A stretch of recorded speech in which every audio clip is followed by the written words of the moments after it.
Hey guys, welcome to a brand new video. Today's video will be a focus on Aerosmith. That's right, one of the best rock and roll bands that has existed since the 70s. So I've got here pretty much every single Aerosmith album with me, including a box set. The only studio album that I don't have is just Push Play, and that's another story. First of all, let's do the unboxing. I finally received the vinyl version of one of my favorite Aerosmith albums, Nine Lives. I already have this album on CD. Where did it go? Here it is. And I during the Black Friday sale, I managed to find this album on vinyl, and I'm super excited to open this box and see what the album looks like in vinyl format. Oh my goodness, look at this. Wow, this is amazing. I can't wait to listen to this. So it comes with 2 bonus tracks, which is and those tracks are I Don't Want to Miss a Thing and Falling Off. So that's pretty cool, very cool. I'm super excited about this vinyl, and let's do the unboxing, i.e. get rid of the shrink packaging and see what's inside. Now you see, Aerosmith has a history amongst fans where half of the fans are more interested in the stuff which was done in the 70s, the earlier stuff, and then the other half, probably half I'm thinking, who are more interested in the newer stuff. And there's some people who like both, and I'm one of those people who enjoy the older stuff and the newer stuff equally, I would say. So anyways, before we discuss about that, let's see what else is inside this. Okay, so it's just a sleeve over here, and this is where the vinyl record is, and here's the vinyl record. So it's in 2 sleeves. Alright, so this is side 1.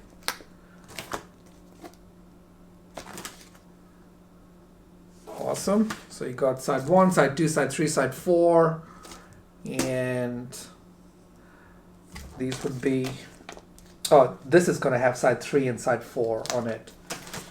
And the vinyl record feels pretty lightweight, so I'm guessing it'll be like about 120 grams. So it's not that heavy, but that's okay. I have it on vinyl, and that's cool. I mean, how good is this album cover? Love it. It's a very fun album. I know there are a lot of ballads on it, and some people don't like ballads. I completely understand and respect that, but this is Aerosmith. If you're a fan of Aerosmith,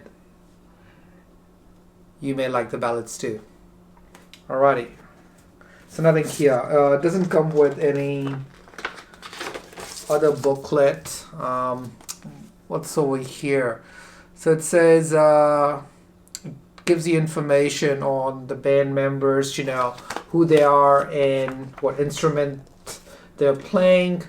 Then you got acknowledgement, who produced this album. So just pretty much a lot of people who have helped made this album. You see, contrary to Metallica, and the reason I'm talking about Metallica in this Aerosmith video is that the first half of Metallica in the 80s and early 90s, a lot of people, including myself, we just love that stuff. And I'm sure there's some people who like the later stuff as well, but there's a lot of people, my friends that I know of, who are just big fans of the old school Metallica. And Aerosmith is kind of like similar in the sense, because you got the 70s stuff and the early 80s stuff, and then after, or about mid 80s and early 90s, they kind of got very poppy. This is Aerosmith, that is. and kind of lost that raw rock and roll touch which they had in their songs. And you know, I find it pretty interesting, to be honest. I know some of the stuff is poppy, but the rock and roll edge is still there. And I'm not going to be going through these albums in chronological order, but here's a good example, a good segue of what exactly I'm talking about. This is one of the last releases, studio albums, you know. And I love this album, and this album is so underrated. It's called Music from Another Dimension. And I tell you what, this album is just a hard rock album, and it pays a lot of, I would say, it pays homage to the 70s stuff that they did, and which is pretty cool. And if you haven't had the chance to listen to this album, Music from Another Dimension, I highly recommend it. There are a few ballads on here, very few ballads, and it's nothing but a rock and roll record. You got the blues, you got the funk, all of that classic Aerosmith stuff is happening on here, so I highly recommend it. As I said before, I won't be going through these albums in chronological order, but here's another one. This is a box set, and this one is called Pandora's Box. It has 3 CDs in it, and what this is a collection of unreleased material, a lot of unreleased material from the 70s to early 80s as well. And I tell you what, every single song on this box set, Pandora's Box, is just mind-blowing. So if you're a fan of Aerosmith from the 70s, you want to actually find this album somewhere. If you can find it on iTunes, or if you can find it at your local record store, that'll be great. I highly recommend this album. It's an amazing album. Alrighty. This is the vinyl version of Eat the Rich. Get a Grip album. Eat the Rich is the song. And this was the very first Aerosmith album that I ever bought. Not the vinyl version, but on a cassette tape. This was in the early 90s, and I remember playing this album back to back on my Walkman, and I used to just absolutely love this album. This album is just so rock and roll, filled with amazing ballads, really amazing ballads. And I'm not saying like these are cheesy ballads. These are like some really classic ballads, such as Crying, Amazing, Living on the Edge, you know, Crazy. Highly recommend this album. So this album was released in the early 90s, as I said before, and if you're looking for that hard rock sound, this is where you will find it. If you want to listen to any one Aerosmith album, listen to Get a Grip, because this album is just mind-blowing, and that's why I have this album on vinyl as well, including CD. So there you go. I don't have my tape anymore, obviously. Alrighty, so let's put these 2 albums over here, including the box set, 3 albums there. This is the first Aerosmith album, the debut. It's got the song Dream On. If you've heard that song before, you would know what I'm talking about. It's got the song Mama Ken on it, also covered by Guns N' Roses. And just every single song, there are 8 tracks on this album, and I tell you what, every single of these 8 tracks are just amazing. So this is kind of like bluesy and a little bit funky and just rock and roll stuff right here. Highly recommend it. Any album you're gonna pick up from the 70s, mid 70s, it's just gonna be mind-blowing. Highly recommend it. Toys in the Attic. This is a just classic album. I mean, you got the song Walk This Way. They also did this song with Run DMC, but forget about that song. You want to listen to the raw Aerosmith, this is the album you need to check out. Toys in the Attic. You know, earlier on I was talking about how the one album you should listen to, and that's called Get a Grip. You can put this album in that same category. You can listen to Get a Grip, and you can listen to Toys in the Attic. And I tell you what, if you're a new Aerosmith fan or you're trying to get into Aerosmith, you will definitely become a huge fan of Aerosmith. The guitar playing by Joe Perry is just phenomenal. It's just mind-blowing, and Steven Tyler's vocals are just great. And Brad Whitford, he is an amazing guitar player. Like, he does a lot of amazing guitar stuff on the earlier Aerosmith albums, you know. So, yeah, you just cannot go wrong. Lots of great songs on this album, and I highly recommend it. Check it out. Toys in the Attic. Alright, now we're moving into the 90s stuff, and this album is called Done With Mirrors. I think this was released in the early 90s. Oh no, sorry, my bad. This was mid 80s. So this is like 1985. But this is kind of like the beginning of more to the poppier stuff. And after this album, I think they did Pump and Permanent Vacation as well. And those albums were kind of like more poppy, but also hard rocky, I would say. I love these albums. They're just amazing albums. Every single song, like there's not a single boring song that I can think of which is on these albums, especially the late 80s ones and including the early 90s ones. Alright, so Done With Mirrors, not much to say.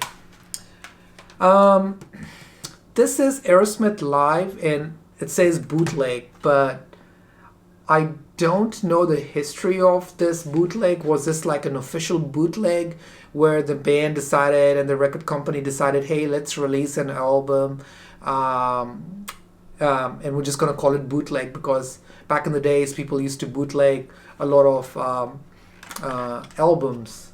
Man, I need to get some new covers. My CDs are falling apart. But anyways, back to this bootleg album, Aerosmith Live. This is such an amazing album. If there's one live Aerosmith album that you want to get, and if you can find this, get this, Aerosmith Live bootleg. It is just phenomenal.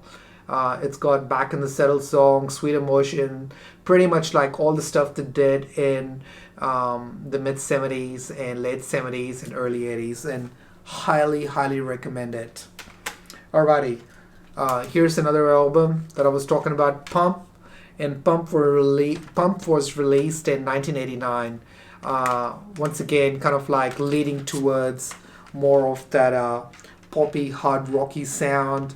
Little bit of glam as well, I suppose, because that's what was happening back in that era.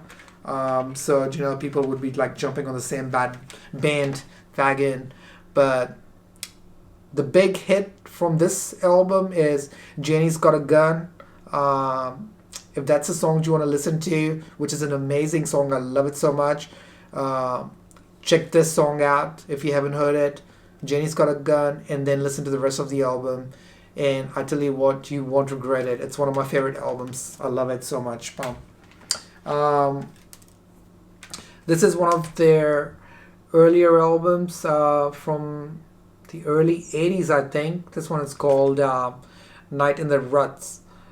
And this album was the last album they made with Joe Perry, I think, before Joe Perry, the lead guitarist, quit the band. I better make sure that I'm actually giving correct information. So yes, Joe Perry is still in here. That's right. His photo is in here. He's credited for the songwriting and everything. And it was his last album before he left Aerosmith. But then the good news is that he came back. He joined the band. And the album they released after he left was called Rock in a Hard Place. And I'm trying to remember the name of the guitarist who came in to replace Aerosmith. Joe Perry.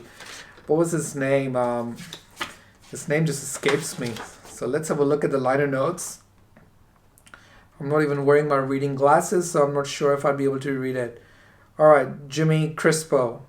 Jimmy Crispo did an amazing job, and a lot of fans of Aerosmith, they have a lot of respect for Crispo. He was great, and this album, Rock in a Hard Place, is actually not a bad album. It's a very, very good album. The only thing missing from this album is Joe Perry. And speaking of Joe Perry, let's go back to Night in the Ruts, because this album is actually a very cool album. Every single song on this album, once again, I know I just keep on saying that and I may sound biased, but really, these albums are just absolutely amazing. So, Night in the Ruts, check it out. Rock in a Hard Place, check it out. Okay, another album that did in the 90s, early 90s, or late 80s. Late 80s, 1987, Permanent Vacation. Very hard rock album, and one of the big songs off this album was in the movie Mrs. Doubtfire, I think, or another movie called Dude Looks Like a Lady. And there's some rumors that this song was actually about not Nikki Sixx, Vince Neil maybe? I could be wrong, but who knows? Back then there was no internet, so it was hard to get information easily other than reading in a magazine or anything. But they wrote the song for somebody who was pretty much looking like a lady, like another rock star, and I think it was Vince Neil of Motley Crue. Permanent Vacation, amazing album, amazing song. Dude Looks Like a Lady, check it out, highly recommend it. Great album, Permanent Vacation. This is one of their earlier albums, Draw the Line, released in the 70s, and it has 9 tracks on it, and it's just blues, hard rock, and classic rock, all summed up in one amazing album. Highly recommend it. Not a huge fan of the album cover because it's just pretty plain, but amazing album. And one of my favorite songs on this album is Kings and Queens. Highly recommend it. And also Sight for Sore Eyes and Milk Cow Blues. I love every single song on this album. Alright, so this was Honkin' on Bobo. This is like their blues album, covers album. I think they had like maybe 1 or 2 original tracks if I'm correct. But this thing also came with a little harmonica, a tiny 1-note harmonica, which was quite fun in the CD. But what they did, they actually picked all their favorite blues bands from the 50s and the 60s and whatnot and covered a track, and just an amazing, amazing album. Highly recommend it. I would actually buy this album if I can find it on vinyl because this album is just that good. Alrighty. What do we have over here? The album rocks. Now, if you're a fan of Slash and Guns N' Roses, this is the album which turned Slash into a big fan of Aerosmith and also, what he is today. He's very much inspired by this album. Rocks is just an amazing, amazing album. A very hard rock album, lots of blues in it. And the famous song, Back in the Saddle. So I highly recommend this album. You can actually put this album as a third album along with Get a Grip, Rocks, and Toys in the Attic. These 3 albums are the ones you can actually pick any one of these albums if you want to check them out, check Aerosmith out and want to become a fan of Aerosmith. So highly recommend it. Rocks. Alright, another earlier album, Get Your Wings. It's got one of my favorite songs on it. Two favorite songs on it. Same Old Song and Dance. Train Kept a Rolling, and also actually the third song, Lord of the Tides. I really love that song. Just an amazing song. So early 70s stuff, and all my Aerosmith CDs are falling apart. That sucks. That's not good. And the last compilation CD that I got over here, it's called Big Ones. I haven't actually listened to this album for such a long time. It's just basically got a lot of songs they did in the 90s, really, and the late 80s. So if you're a fan of old school Aerosmith, you may not like this. But if you're a fan of both old school and new school Aerosmith, then you will definitely like this album. It's a good compilation album. And if you really want to just get into Aerosmith on a casual basis, Big Ones, highly recommend it because it's got all the big hits. And that's it, guys. This is my little collection of Aerosmith and a spotlight on this amazing band. It's one of my top 3 bands, really.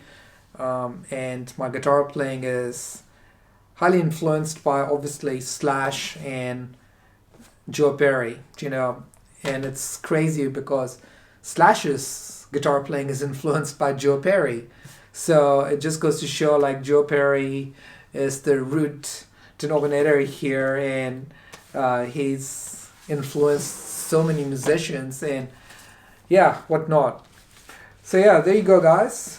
Thank you so much for watching this little video, and right now I'm up to 392 subscribers. So if you're a fan of hard rock and heavy metal music and CDs and vinyl records, you can give me an early Christmas present by subscribing to my channel so I can actually reach the 400 mark before this year ends. And once again, thank you so much for watching this video. Make sure to also hit that bell button so you'll get notified every time I post a new video. And I'll catch you guys next time. Take care.